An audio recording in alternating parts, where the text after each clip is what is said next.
Olá, meus amados irmãos, bom dia, a paz do Senhor a todos. Carlos, servo de Cristo, o mensageiro da palavra do Senhor. Glória a Deus, aleluia. Primeiramente, meus amados irmãos, quero aqui agradecer a Deus por essa oportunidade, pelo sopro de vida e por mais essa oportunidade de poder bendizer o seu santo nome, de poder louvar e engrandecer o seu santo nome, de poder pregar a sua palavra a todos. Glória a Deus, que Deus maravilhoso, né, meus amados irmãos? E hoje, meu irmão, ele colocou no meu coração compartilhar com você uma mensagem que vai falar sobre um relacionamento de adoração com Deus provedor. Eita! Como é que está o seu relacionamento de adoração com Deus, que é o nosso provedor, hein? Analisa, meu irmão, aí você responde para você mesmo. Como está o relacionamento de adoração com Deus, o provedor? Vamos lá, meus irmãos, Marcos capítulo 12, versículo 41 e 42, assim nos diz a palavra do Senhor. E estando Jesus assentado defronte da arca do tesouro, observava a maneira como a multidão lançava o dinheiro na arca do tesouro, e muitos ricos depositavam muito. Vindo, porém, uma pobre viúva, depositou suas pequenas moedas que valiam 5 réis. Amém, meus irmãos? Glória a Deus. Versículo 43. E chamando os seus discípulos, disse-lhes: em verdade vos digo que esta pobre viúva depositou mais do que todos os que depositaram na arca um tesouro, porque todos ali depositaram do que lhe sobejava, mas esta, da sua pobreza, depositou tudo o que tinha, todo o seu sustento. Amém, meus irmãos? Glória a Deus. Marcos 12, 41 ao 44. Eita Deus. Meus irmãos, hoje nós vamos trabalhar dentro da nossa série de mensagens, né? Todo dia, todos sabem que eu venho pela manhã com uma mensagem da parte do Senhor, e eu tenho várias séries, vários estudos, né?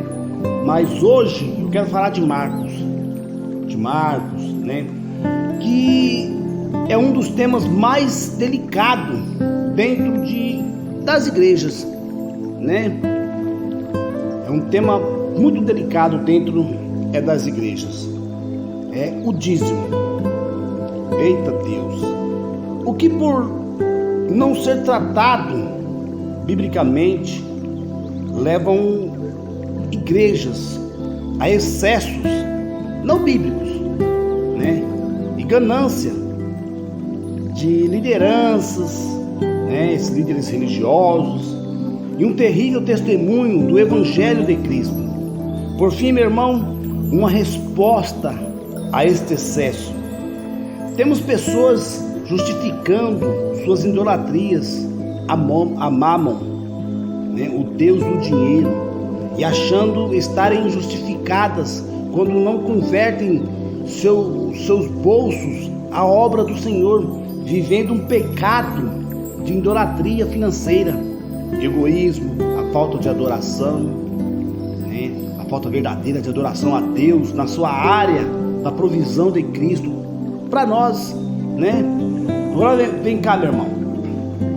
Vamos ao texto de Marcos, de 41, versículo 42, que nos diz: Jesus observa como era depositada as ofertas para o templo e contrasta os grandes depósitos dos ricos e o pequeno depósito da viúva pobre. Veja só, Jesus chama seus discípulos para mostrar que aquela viúva fez uma grande oferta em relação às ofertas dos outros, pois essa viúva deu o seu tudo, enquanto os outros deram suas sobras. Meus irmãos, Cristo aqui faz referência não à quantia, mas à atitude do coração. Enquanto alguns davam o que sobrava, a viúva dava o que ela tinha. Veja só, meus irmãos, a oferta era um meio de revelar o coração do homem e seu relacionamento com Deus. A razão de Cristo trabalhar a oferta como a última coisa a ser declarada na condenação do templo é porque a oferta não é uma atitude de início do relacionamento com Deus, mas uma atitude de fim, de resultado final, de declaração última de adoração a Deus. O que poderia ser então reconhecido por Cristo na atitude da viúva. Jesus observa a atitude do coração em termos de confiança no Deus provedor. Meus irmãos, alguns afirmam que o dízimo e oferta são questão de lei e que hoje a igreja, na época da graça, não precisa mais se preocupar com isto. Será verdade? Onde fica então a colocação de Jesus nesse caso da viúva para a igreja? Vamos ver então o que Jesus diz a respeito da lei. Mateus capítulo 5, versículo 13 ao 20, Jesus afirma que devemos ser sal e luz para termos funções neste mundo e para que os homens vejam as nossas boas obras e glorifiquem ao Pai. Que boas obras são essas? Qual padrão irá apontar uma boa obra?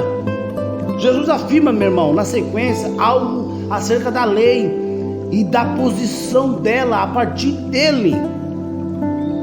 Versículo 17. Jesus não veio revogar a lei e os profetas, mas veio cumpri-la.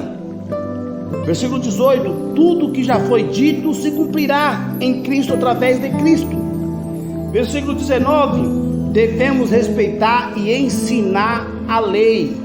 Versículo 20: a lei para um filho de Deus supera a lei como mandamento religioso. Olha só, meu irmão, Jesus afirma: ai de vós, escribas e fariseus hipócritas, dai os dízimos da hortelã, do endro e do cominho, mas negligenciais o mais importante da lei, a justiça, a misericórdia e a fé.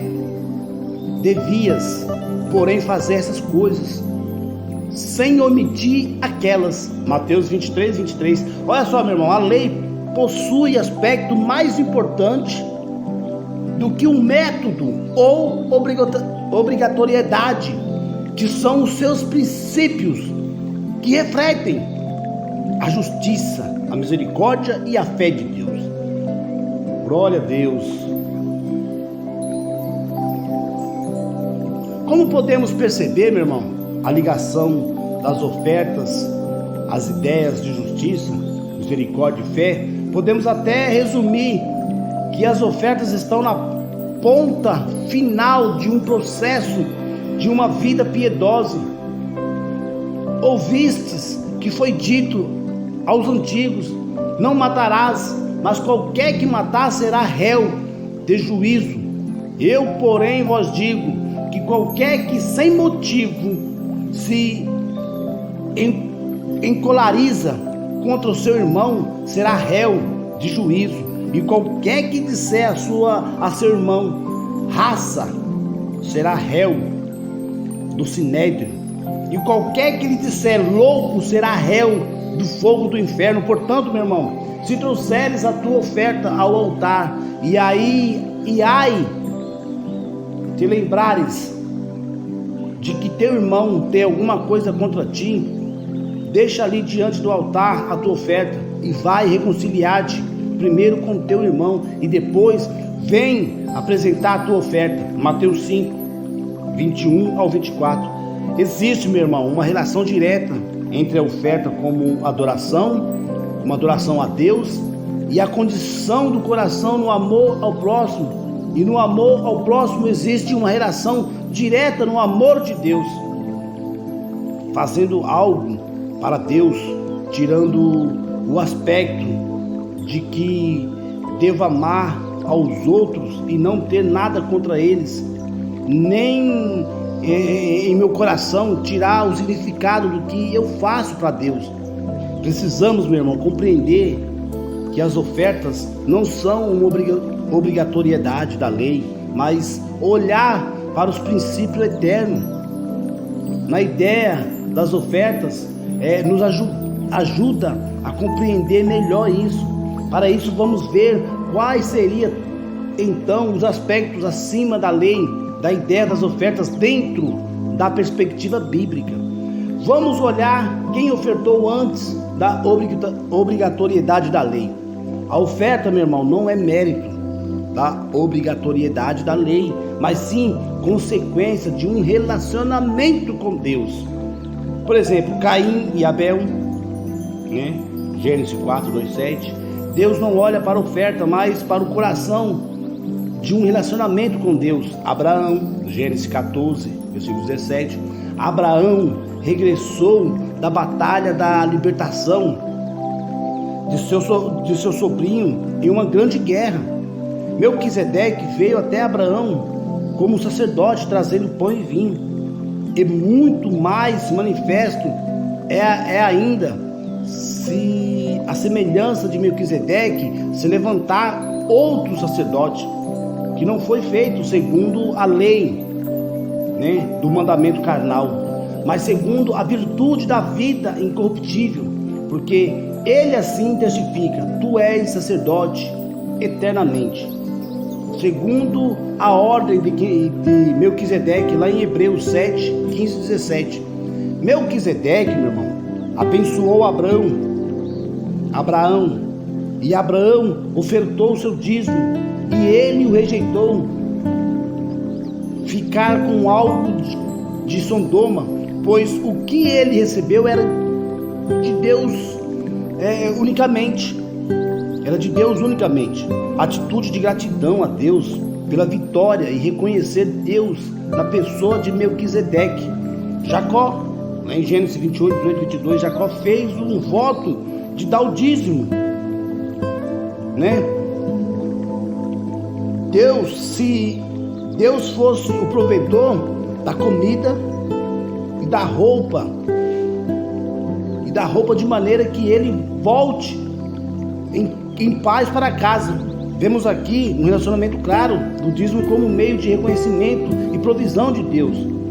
Lei, né? Neemias, no capítulo 12, versículo 44, 46, a lei determina os dízimos para o sustento dos levitas. Como forma de gratidão à igreja pelos levitas, que administravam ao povo em nome do Senhor, realizando a obra do templo. O que Jesus manda fazer com os mandamentos? Se me amais, guardai os meus mandamentos. João 14, 15. Aquele que tem os meus mandamentos e os guarda, esse é o que me ama. E aquele que me ama será amado de meu Pai. E eu o amarei e me manifestarei a ele. João 14, 21. Meus irmãos, para terminar, o dízimo ou a oferta é sinal de um relacionamento de gratidão para com Deus, o provedor, que nos chama a responsabilidade de honrá-lo com a provisão que ele nos deu. O dízimo, meu irmão, é uma atitude de adoração a Deus, sendo, portanto, algo que deve vir de um coração que se relaciona com alegria com o Senhor e sendo o resultado desse relacionamento. Não é uma obrigatoriedade da lei, apenas, mas algo maior, um princípio eterno. O dízimo é uma consequência de um coração agradecido e transformado pelo Senhor. Veja só, pessoas que têm dilemas na área dos dízimos em seu coração estão falhas em sua atitude de entregar a Deus a adoração completa, sendo o dízimo a etapa final desta adoração, com a oferta de bens, tempo, provisões, reconhecimento, que se não fosse o Senhor, nada daquilo teria. Verdade, meu irmão? O uso do dízimo, irmão, é outra questão que vamos tratar em outra mensagem, mas quero aqui apenas apresentar o aspecto eterno do dízimo, como forma de adoração, e provar que os que se negam a ofertar ao Senhor possuem sérios problemas em sua totalidade de adoração, santificação e relacionamento com Deus. Amém, meus irmãos? Glória a Deus, aleluias. Essa é a mensagem, meu irmão, dessa manhã. Espero aqui que os irmãos tenham se enchido de conhecimento da palavra do Senhor. E esse, meu irmão, é um relacionamento de adoração com Deus, o provedor, né? Eu espero que os irmãos tenham se enchido da palavra de Deus, que os irmãos tenham se edificado. E, meus irmãos, busca o Senhor. Sempre busca o Senhor em todas as áreas da sua vida. Eu creio que Ele vai suprir, meu irmão. Tudo que você busca, tudo que você almeja, Ele vai suprir. Mas para isso, meu irmão, temos que ter um relacionamento de adoração com Deus, o Deus da provisão em todas as áreas de nossas vidas. Amém, meus irmãos? Crê nesse Deus, busque esse Deus. Amém? Deus abençoe a todos. Desde já quero aqui agradecer a Deus primeiramente e aos irmãos por essa oportunidade. Meus irmãos, eu quero aqui estar pedindo para vocês: se inscrevam no meu canal no YouTube, amém? Digita lá Carlos Servo de Cristo. Vejam as novidades, né? Se inscrevam, deixem o seu like, acione o sininho de notificação, amém? Compartilhe, comente à vontade, amém, meus irmãos? Só digitar Carlos Servo de Cristo, amém, meus irmãos? Deus abençoe a todos, Deus abençoe a cada um de vocês. Carlos Servo de Cristo, o mensageiro da palavra do Senhor.